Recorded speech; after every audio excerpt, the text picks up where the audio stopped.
Орталық Қазақстан қазіргі Қарағанды, Ақмола, Павлодар, жартылай облыстар мен Торғай даласын алып жатыр. Геродоттың айтуы бойынша ерте темір дәуірінде Қазақстанның солтүстік батысын аргипилер, орталығын исидондар, шығысын аримаспылар мекендеген. Сарыарқаның ерте темір дәуіріндегі ескерткіштер жиынтығы Тасмола мәдениеті деген атпен белгілі болды.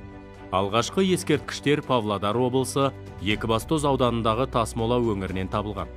Осылайша тастан үйілген обалар өз атына сәйкес Тасмола мәдениеті деп атауға ие болды. Оны ерекше бөліп алуға екі қатар тас тізбегі бар мұртты обалар себеп болды. Тасмола обалары екі жерлеу орнынан тұрады. Біреуіне адамды жерлесе, екіншісіне мініс атын көмген. Тасмола қорғандарын зерттеуді алғаш қолға алған археолог ғалым Әлікей Марғұлан мен шәкірті Мир Қадырбаев болды.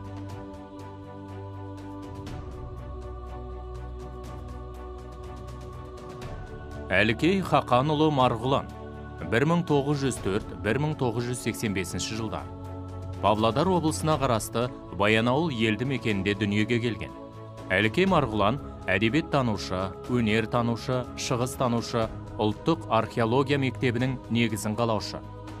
Бүкіл одақтық география қоғамының толық мүшесі 1933, филология ғылымының докторы 1945, Қазақстан ғылым академиясының академигі 1958, Қазақ КСР-ның еңбек сіңірген ғылым қайраткері 1961. Ғалымның редакциясымен Шоқан Уәлихановтың шығармаларының 5 томдық академиялық жинағы жарық көрді. Сондай-ақ Әлікей Хақанұлы қазақ халқының аңыз ертегілері мен жырларын зерттеген ғалым. Мир Қасымұлы Қадырбаев 1932-1982.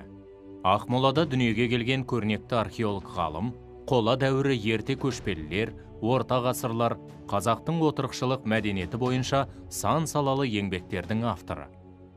Ғалымның негізгі зерттеу тақырыбы Тасмола мәдениеті болды, және осы мәдениетті жан-жақты ғылыми негіздеді. Ғалымдар мұртты обалар обсерватория рөлін атқарған деп есептейді. Мұртты обалардың 4 түрі кездеседі. А. Үлкен обаның шығыс жағынан салынған кіші оба, кіші обаның шығысынан мұрт сияқты екі қатар тас тізбек кетеді. Ә. Екі оба оңтүстіктен солтүстікке қарай қатар тұрғызылады. Шығысқа қарай мұрт сияқты екі қатар тізбек салынған. Б. Алдымен бір үлкендеу оба салынады, оның үстіне тағы бір кіші оба тұрғызылады. Үлкен қорғанның шығыс жағынан екі қатар тас мұрт тізіледі. В. Ара жігін білдірмей, бірінің үстіне бірі салынған екі обадан тұрады. Шығысқа қарай екі тас тізбек тартылған. Мұртты обалардан алынған заттық деректер үшке бөлінеді. Қару-жарақтар, ат әбзелдері, ғұрыптық заттар, әшекейлер, тұрмыстық бұйымдар. Тасмола мәдениетінің қол өнеріне алтыннан жасалған жолбарыс пішіндері, таутекенің қола мүсіндері, қабан мен бұлан бедерленген қола айналар, шиыршықталған қабан тәрізді мүйіз қапсырмалар сақ қол өнеріне жатады.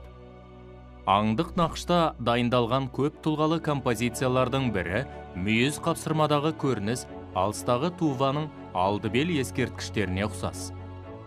Табылған зергерлік бұйымдар бедерлеу әдісімен көркемделген.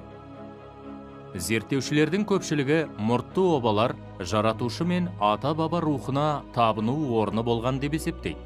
Мұртты обалар ежелгі заманда Қазақстан аумағында өзіндік ерекшеліктері бар мәдениет болғанының айқын дәлелі.